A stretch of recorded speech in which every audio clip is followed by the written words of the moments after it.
Magandang araw sa inyong lahat mga kababayan, lalo na sa ating mga raw pensioners na matagal nang naghihintay ng magandang balita. Ramdam ko po ang inyong kasabikan kaya't heto na ngayong Lunes na maasahan nyo na ang hinihintay ninyong pondo ay naideposito LD inyong ES card. Opo, tama ang inyong narinig, ang dalawa ni Tranche ay kasama na ngayong Lunes. Pero bago tayo magpatuloy, ako po si Juan de la Cruz, ang inyong tapat na tagapaghatid ng pinakabago impormasyon para sa ating mga senior citizens at pensioners sa loob ng 10 taon. Naging mission ko na tiyakin na kayo ay updated sa lahat ng benepisyo at programa ng gobyerno na makakatulong sa inyo. Alam ko po na marami sa inyo ang naghihintay ng matagal para sa pondo na ito. Marami sa ating mga kababayan ang umaasa sa Rapenson para sa kanilang pang-araw-araw na gastusin, para sa pagkain, gamot at iba pang mahahalagang pangangailangan. Kaya naman napakalaking bagay na ang L ay ibibigay ng ayong linggo. Alam ba ninyo na ayon sa pinakahuling datos mayroong mahigit 7 milyong lero pensioners sa buong bansa at sa kanila 68 puray umaasa lamang sa kanilang pension para sa kanilang pangunahing kita. Kaya naman talaga pong mahalaga ang bawat pisong dumarating sa inyong list card. Pero hindi lang po yan, may karagdagang magandang balita pa ako para sa inyo. May mga bagong programa at benepisyo ang LICE maaari niyong i-avail na posibleng hindi niyo pa nalalaman sa susunod na pitihan na minuto. Ibabahagi ko sa inyo ang lahat ng detalye tungkol sa dalawang tranche na ito, paano i-verify kung natanggap ninyo. Ana, as constant wasing gagawin ko't may problema kaya huwag na magatubili. Click na ang subscribe button para hindi ma-miss ang iba pang kapanapanabik na balita at i-like ang video na ito para maipakita na nakakatulong ang ganitong impormasyon. Share din po sa inyong mga kapamilya at kaibigan na mga NAL pensioners din para sila'y mabigyan din ng impormasyon.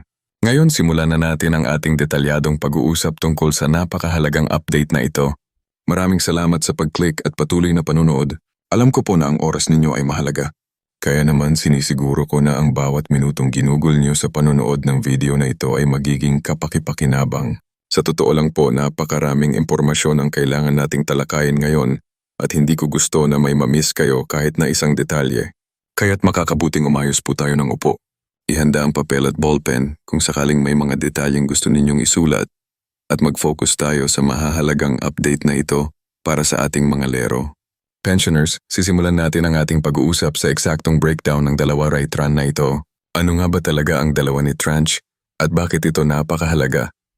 Ang dalawa ni Tranche po ay bahagi ng binabahagi pension benefits na inaprubahan ng SRL Board noong nakaraang buwan. Ito ang pangalawang yugto ng pagtaas ng pensyon na ipinatupad ng administrasyon bilang tugon sa patuloy na pagtaas ng presyo ng mga bilihin sa panahon ng inflation, kung saan tumataas ang presyo ng pagkain, kuryente at mga pangunahing pangangailangan. Ng pagtaas na ito ay isang malaking tulog.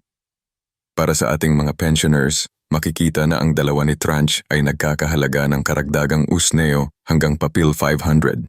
Depende sa inyong kategorya at kontribusyon. Noong kayo ay nagtatrabaho pa, ang halagang ay idadagdag sa inyong reg na buwan ng pensyon. Para sa mga nakakakuha ng minimum pension na 1,000, ang bagong halaga na matatanggap niyo ay magiging pat 2,000, isang pagtaas. Natiyak na makakatulong sa inyong pang-araw-araw na gastusin. Para naman sa mga nakakakuha ng mas mataas na pensyon, ang pagtaas ay nasa pagitan ng 1,700 hanggang papot 500. Ngunit meron ding mga nakalimutang detalye na hindi masyadong nalalaman ng publiko. Una, ang pagtaas na ito ay may retroactive effect.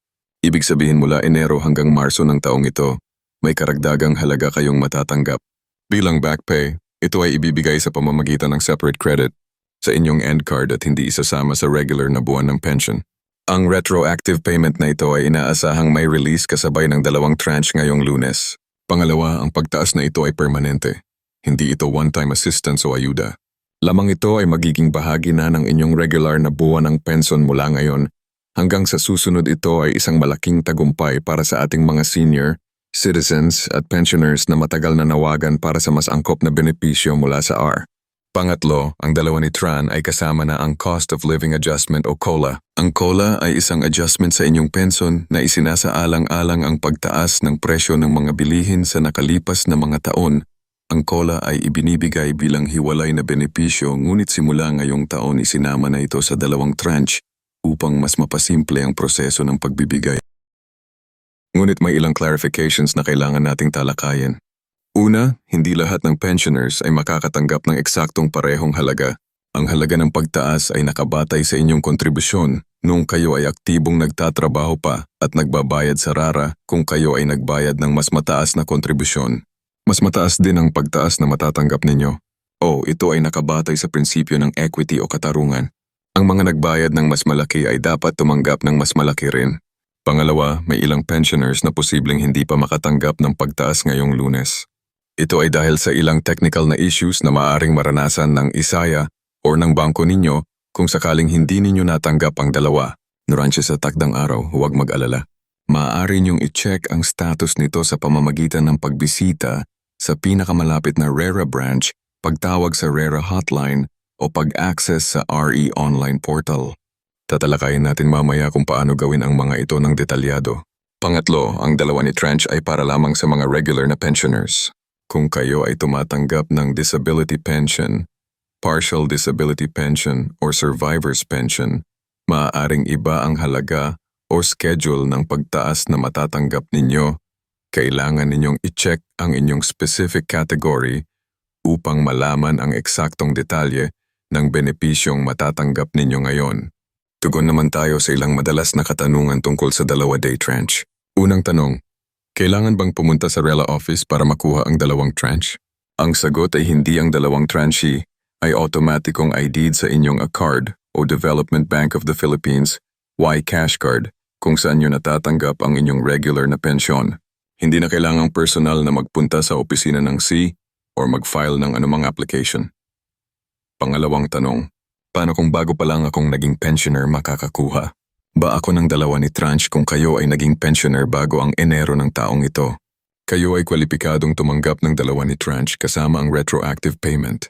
Kung kayo naman ay naging pensioner matapos ang Enero, kayo ay makakatanggap ng dalawa ni Tranche mula sa buwan kung kailan kayo naging pensioner.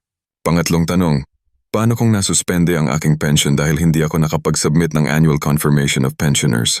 Ako form sa ganitong kaso, kailangan muna niyong i-react ang inyong pension. Sa pamamagitan ng pag-submit ng ACOP form sa pinakamalapit na RERO branch, kapag na-reactivate na ang inyong pension, matatanggap niyo ang dalawa. L-tranche kasama ang inyong regular na pension. Pangapat na tanong, paano kung namatay na ang original pensioner at ako bilang legal na asawa o beneficiary ay tumatanggap ng survivor's pension kung gayon kayo ay kwalipikado pa rin para sa pagtaas? Ngunit sa mas mababang rate ang survivor's pension ay karaniwang 75% ng original pension, kaya ang pagtaas ay magiging 75% din ng regular increase.